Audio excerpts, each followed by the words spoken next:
sou Rosane Bruno, trabalhadora do Centro Espírita Fraternal Teresa d'Ávila. Coube a mim o estudo do Evangelho segundo o Espiritismo, capítulo 18, item 5. Mas antes, vamos fazer uma prece, elevando o pensamento ao Pai de amor e bondade, Mestre Jesus, Irmã Teresa d'Ávila, Irmão Francisco de Assis, Ubirajá, Rafael, que nos sustente, para que os estudos, as reflexões dessa tarde e noite possam se refletir em nossa vida diária, fazer eco no nosso pensamento, palavras e atos. E assim a palavra do Evangelho sair do livro e tornar-se mudança em nossas atitudes. Graças a Deus. Bem, o texto começa assim: a porta da perdição é larga, porque as más paixões são numerosas e porque é maior o número dos que frequentam o caminho do mal. A porta larga, a porta popular, a porta que chama mais atenção, é também a porta das paixões.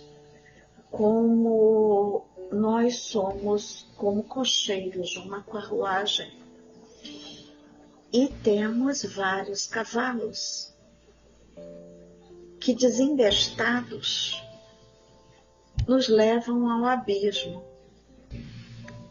Não vamos matar esses cavalos, vamos utilizá-los para chegar mais rápido ao nosso propósito, que é a nossa evolução.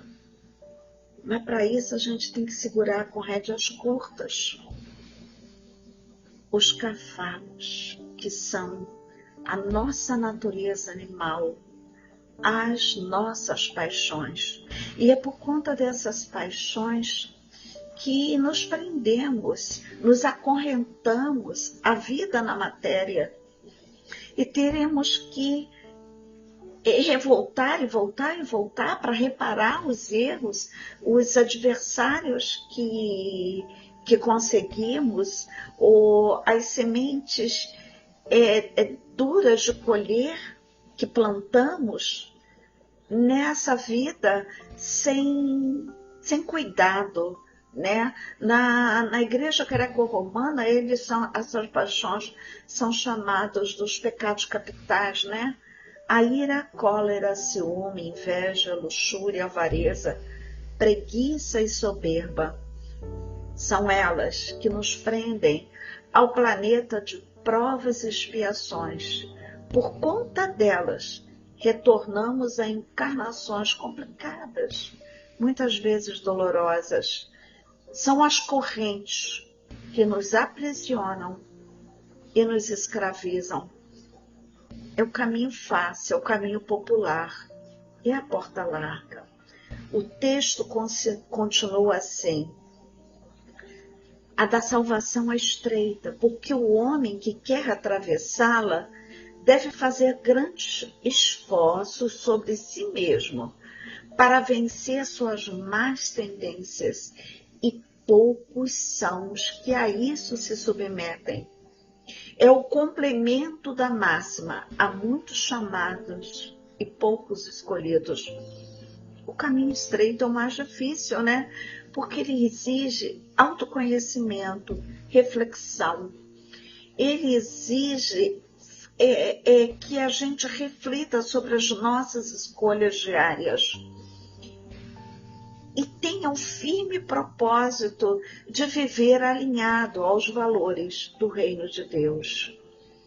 É a costura do traje nupcial que o Mestre nos fala numa outra parábola.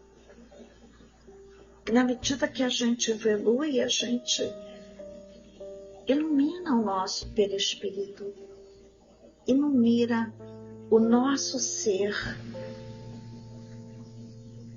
nos tornamos melhores e colaboramos na nossa evolução e na evolução do planeta. Mas para isso, o mestre nos dá a receita do bolo, que é essa aqui. Vigiai e orai. Vigiar é sair da zona do conforto. É parar de vigiar o erro dos outros, né? Tomar conta da vida dos outros, que é muito fácil para a gente, né? Reconhecer o que o outro está fazendo errado. Mas tirar a trave dos próprios olhos, e reconhecer aonde nós estamos errando, aonde nós estamos persistindo, leva ao arrependimento nesse momento e nos provoca mudanças. E a coisa mais difícil é aceitar a mudança. Aceitar a mudança é sair da zona do conforto. O texto continua dizendo assim: tal é o atual estado da humanidade terrestre, porque sendo a Terra um mundo de expiação, nela existe o domínio do mal. Quando ela se transformar, o caminho do bem será o mais frequentado. Essas palavras, portanto, devem ser entendidas em sentido relativo e não em sentido absoluto. Se a vida fosse uma pegadinha só com portas estreitas, seria uma maldade, né? Pô, toda hora a gente cai, toda hora é uma pegadinha para a gente errar. Isso não seria atitude de um pai bondoso e misericordioso. Então o texto continua se dizendo assim: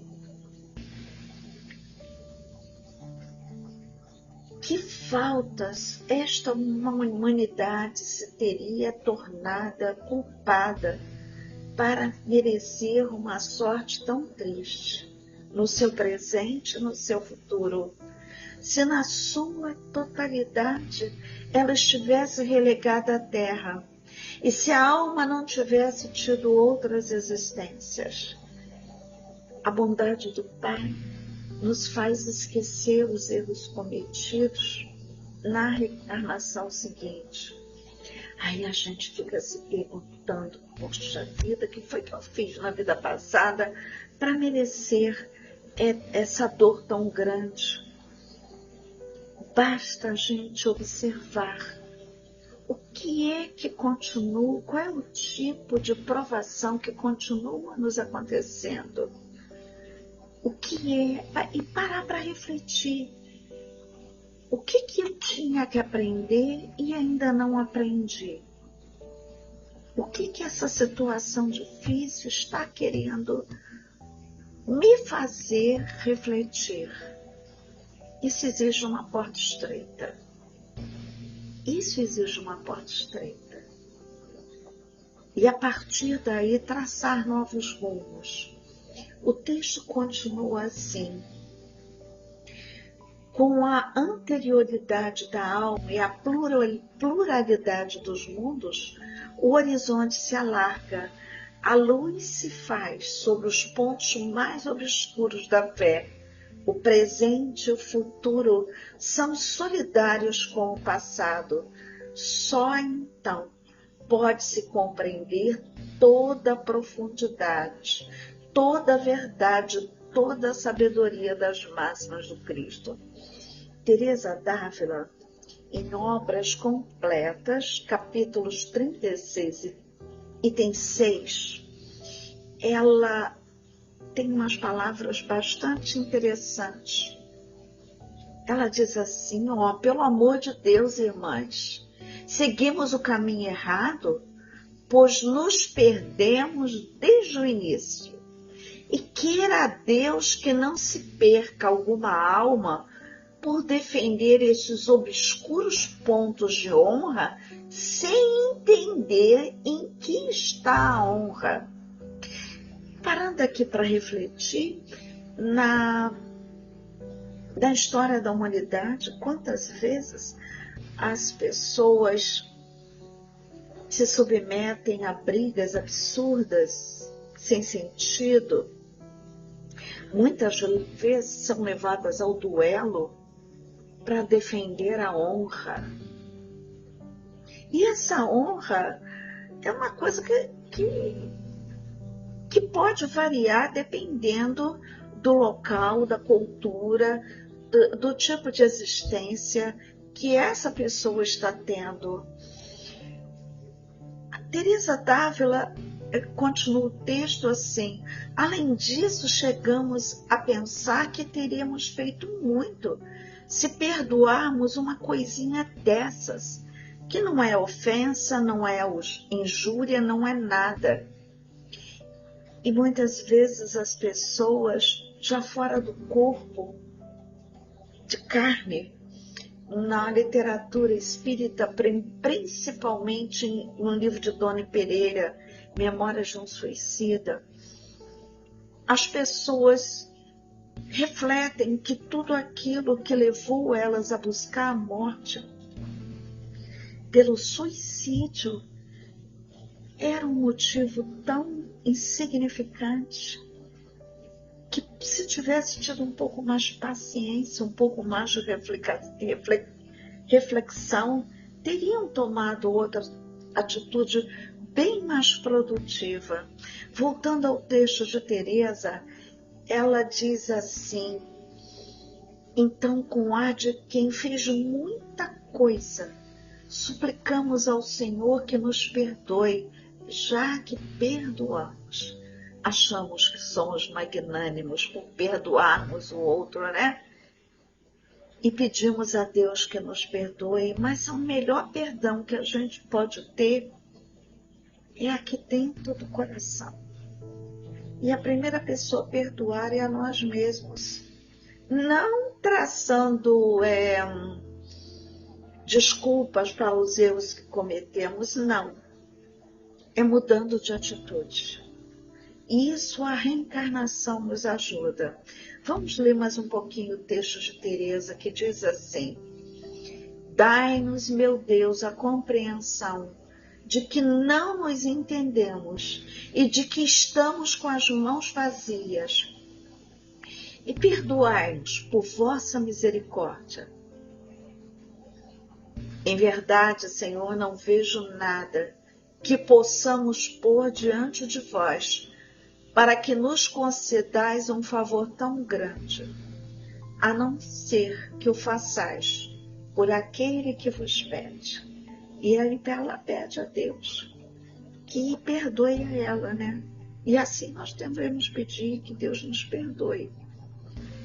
Que nos perdoe e que nos dê oportunidade, a cada instante, de refletir, fazer o autoconhecimento e traçarmos o firme propósito de mudarmos e assim contribuir para a mudança do planeta, né? Convido a todos agora, é uma prece. Pai amado, Irmã Teresa, Francisco de Assis, Ubirajara, Rafael, que a reflexão sobre os nossos atos, o firme propósito de mudarmos as nossas atitudes, nossos pensamentos, nossas palavras, possam ser de paz e amor. Paz e bem, irmãos. Boa noite.